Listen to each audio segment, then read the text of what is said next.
building time, their particular season, making block, and they still can't get enough. And they even have different flavors. Okay, they've got the ornamental adobe, they've got traditional, they've got stabilized and semi-stabilized. They've got some that's got straw in it. They've got so whatever kind that you want, you know, they've got it, and you just buy it from them. And so it's really exciting. If you like that kind of construction, of course, northern New Mexico is a place for you. But we're trying to get that popularized and show people in San Antonio, hey, look, this is an appropriate here. One thing about green building, it's people are still asking a lot. Said, yeah, I like green building, but I don't know about this newfangled stuff. I'm not really ready for that. Let's not think about it as newfangled. When they were making adobe structures, 150 and 200 years ago, when there were much more similar structures in San Antonio, that certainly wasn't newfangled, but it was certainly deep green construction, what we're considering it today. For them, it was just regular construction, because they were building it with the materials they had on hand, with the technology they had on hand, with the labor they had on hand, without electricity, without air conditioning, without any diesel trucks or compacting equipment. It just doesn't get any greener than that as far as what we're looking at from the early 21st century. But that doesn't mean that time's gone by on it. That doesn't mean that it's inappropriate. What that means is that we really didn't understand what we have left behind. One of the aspects of adobe construction that is the most heartening was something that was discovered by Mr. John Maroney here sitting in this room. He had a presentation about this not that long ago in this room about compressed earth block, adobe, and rammed earth, that it's a phase change material. It's got an ability to absorb moisture overnight, in a humid and semi-humid consideration like we've got here, so that the block is a little more heavy, a little damper than it was during the day, and then the next day when the sun comes up, heats up the air, the moisture that's in that block will evaporate. And if you can remember from your 10th grade physics class, some of you haven't got the 10th grade yet, but you'll get there, there's an evapotranspiration effect.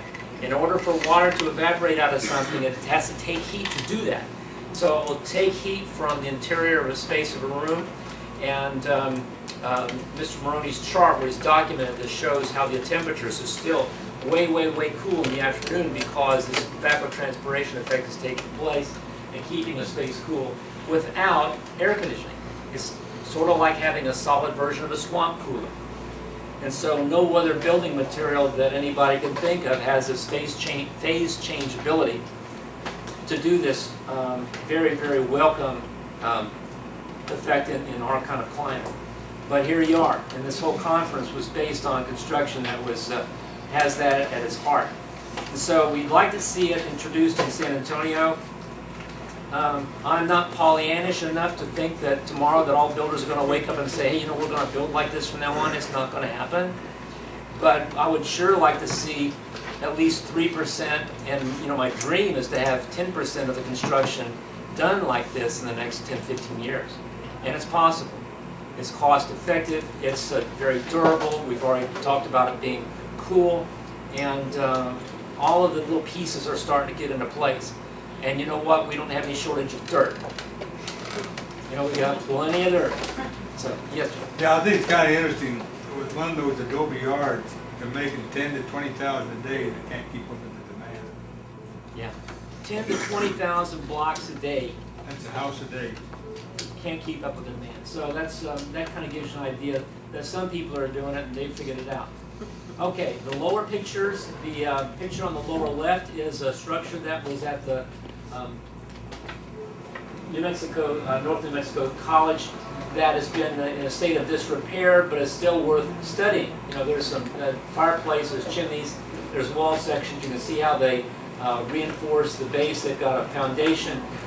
Interestingly enough, what was pointed out to me in a lot of these structures is that there was a rock foundation and a rock sort of stem wall that would come up and flare out at the bottom, and to flare out at the bottom because carriages and wagons and stuff that would go around the corner, it kept the wagons from banging into the adobe block, which is just common sense, and say, okay, you just can't get too close to knock off some dirt on the structure.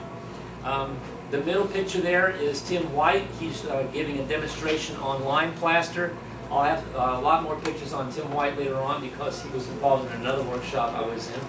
But lime plaster, too, is something that has been reintroduced in the natural building techniques as one of the best finishes that you can put on adobe walls. Not that long ago, you know, the few adobe walls that I've been involved with, we'd use the same adobe mix for the mortar part, for keeping the blocks together, and also to finish off the walls, which is fine, but what do you do in a really strong rain condition? Well, any one particular strong rain condition is not going to wipe the wall away. But what we did was we coated it with an elastomeric material designed for earthen construction that still had a good perm rating, which would let the wall breathe, but it also kept out wind-driven rain. Yeah, I thought, well, okay, this is a real thin acrylic sort of thing that didn't totally seal it off, so because we still have to have that thermotranspiration, but I still felt like we were compromising things somewhat. And so when Tim White came along and says, oh, no, you don't have to worry about that. You can do it with lime plasters. Can you hand me that black bag there, too, please? And so later on, I'm going to show you a photograph of what we did with this stuff. I'll pass this around, not right now, but in a minute. But this is a lime plaster. You can get something that smooth, that slick, and that permanent. The lime plasters that Tim White's talking about are on the Pantheon in Rome. The Pantheon is, The Pantheon is a structure that I can't remember from my architectural history how old it is, but man, it goes way back then, okay? It's not quite 1,500 years or something like that, but gee, it's a whole lot longer than anything we've got here. And it's got the original lime plaster on it, and the thing is about lime plaster is as it gets older, it gets harder, it gets stronger. It's constantly turning itself back into limestone.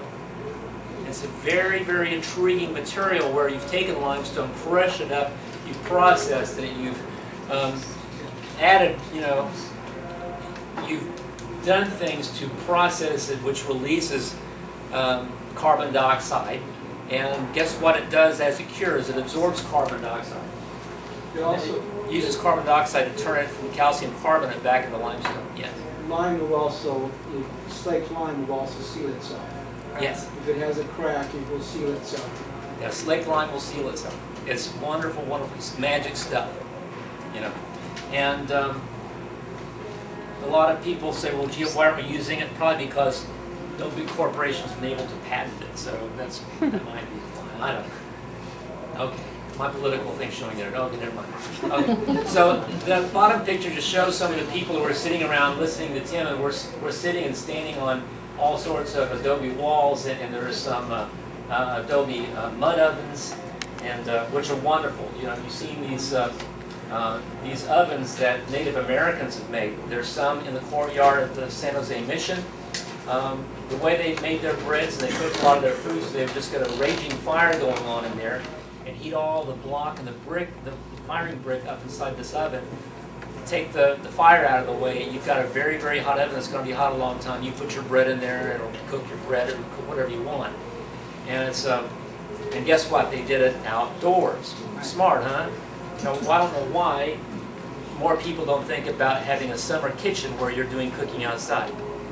A day like today, maybe you want a stew or a roast or something. What do? You fire up the big box in the kitchen, and your air conditioner goes, whoa, things got kind of hot.